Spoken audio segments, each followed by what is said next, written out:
All right, guys. Part four of a 5-part series on the zip tie guns that I own. A little bit of a review on them. This guy right here is the Pros Kit CP382. So this guy right here, if you watch the first video, you'll already know this. Best bang for the buck. I think most mechanics and anybody who uses zip ties a decent amount should own one of these. The reason I say that is because this guy right here, for the high cost of $14 to $20 is what I found it online, can be yours. Found it on Amazon, I think for $20 with free Prime shipping and $14 where it was like $3 shipping. I can't remember the specifics, but they make these in a couple of different brands. They all look identical online to me, with a couple of different names. I've seen blue and I've seen red, but from what I can tell in pictures, it's identical to this one. So very, very affordable and is gonna help speed up your zip tie process and make it a little bit neater. Watch the first video for the benefits of one of these guns. It just turns a nicer result and I think saves time. So the things I do like about this is it cuts the zip ties fairly well for what it is.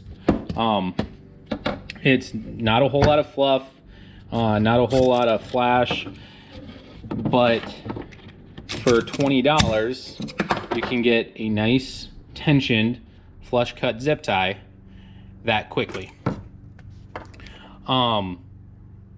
It actually doesn't feel horrible in the hand. It's got a little bit of heft to it. This is some kind of like cast aluminum and then looks like steel plate is my guess. I'm not an expert on any of that stuff, but so it's not cheaply made. I'm not able to find a country of origin on this because I've long since thrown away the packaging, but my guess is China, especially at these prices. Could be Taiwan or something like that as well, but my guess is China. Yeah, for $20 this thing works, I'd say probably about 70% as good as this one. It's actually pretty impressive. Some downsides to this that you're getting because of the price you're paying. The blade, if you can see up here, is actually on this big arm that comes back and it's hiding right there. So I don't think that they make replaceable blades for this. There is enough meat there. You might be able to actually take a file to that and sharpen it though. But even then, 20 bucks, just get a new one. Chuck it, give it to your friend, let them have it for the 3 times they'll use it. So I don't see that as a big downside, especially if you're buying this model, you're getting into it for the price, just to see if you like it. You're not dropping a huge amount of coin on it where you need some of those features. The one big downside to this that I'm not a fan of is the tension adjustment. So I also love, this one's also 18 to 50 pounds, and the arbitrary numbers that they come up with. So the tie wrap and the Evo 7 were both 1 to 8. This guy is 0. Let me bottom it out. So that's bottomed out at 0. And then you can see how long this takes to adjust. Still going. Hey, we're at 2.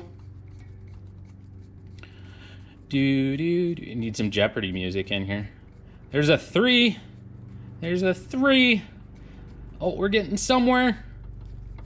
My hand's getting sore.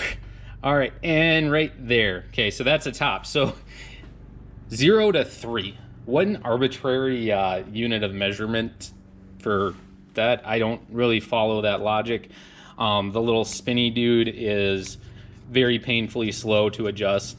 But here's my thought on this, is I only use all of my zip tie guns outside of the one bigger one for the 8-inch or 14-inch which are both the same width, so both take the same tension, or the 4-inch. So the 4-inch are about 3/32 wide, the 8-inch, the 11-inch, the 14-inch that I use, these are about 3/16 of an inch wide. So use the same tension depending on their width, not their length, if that makes sense.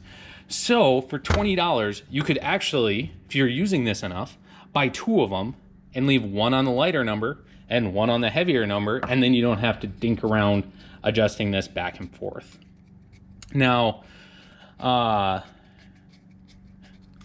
that note, oh yeah, and then you could even get the blue one, so you knew which one was which. That's what I was thinking of, you know? So you just knew, oh, that's my light one, that one's my heavy one. This one, for the stroke length, so we don't have a 4, so I've just kind of set it in between 2 and 1, just because that's 4 is in between 8 and this is 0 to 3, so yeah, that's halfway there. 1, 2, 3, 4, 5, 6, 7, 8, 9, 10, 11, 12, 13. 13. Ooh, got a little nervous there. My shoes are already off. I thought I was gonna have to drop my pants. Then I can count to 21. 23 if you know what you're looking at. But yeah, so not quite as quick to pull it in. Again, minor detail. I really don't think that stroke length plays a whole lot into it, because a lot of the time you pull most of that slack up by hand, and even if you have to double clutch it, it's a quick move on any of these guns. So by far the best bang for the buck right here in the pros kit. Like I said, don't think that they make replaceable blades. Just have to buy a new one for 20 bucks, but that's still almost the price of one replacement blade for this Hellerman Titan. They run about $12.50 from what I can find, so you can get one of these for not much more.